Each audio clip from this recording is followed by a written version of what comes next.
കോഴിക്കോട് കാട്ടാനാക്രമണത്തിൽ മരിച്ച കുറുവ ദ്വീപിലെ ജീവനക്കാരൻ പോളിന്റെ പോസ്റ്റ്മോർട്ടം നടപടികൾ ആരംഭിച്ചു. കോഴിക്കോട് ജില്ലാ കളക്ടറുടെ പ്രത്യേക ഉത്തരവ് പ്രകാരമാണ് പോസ്റ്റ്മോർട്ടം രാത്രിയിൽ തന്നെ നടത്തുന്നത്. വിവരങ്ങളുമായി ഇപ്പോൾ റിയാസ് KMR ചേരുന്നു. റിയാസ്, വയനാടിനെ സംബന്ധിച്ച് വളരെ ദാരുണമായിട്ടുള്ള രണ്ടാമത്തെ സംഭവം, കാട്ടാനാക്രമണങ്ങൾ തുടർക്കഥയാകുന്നു.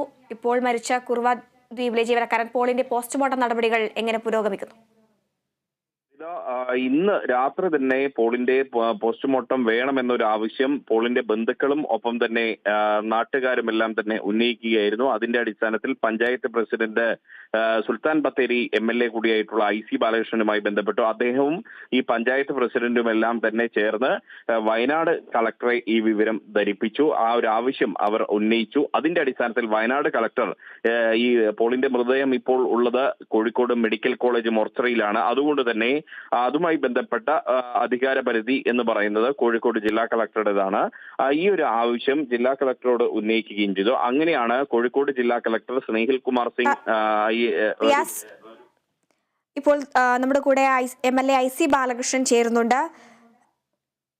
ശ്രീ IC ബാലകൃഷ്ണൻ, കാട്ടാനാക്രമണത്തിൽ കൊല്ലപ്പെട്ട പോളിന്റെ പോസ്റ്റ്മോർട്ടം നടക്കുന്ന കോഴിക്കോട് മെഡിക്കൽ കോളേജ് പരിസരത്താണെന്ന് മനസ്സിലാക്കുന്നു.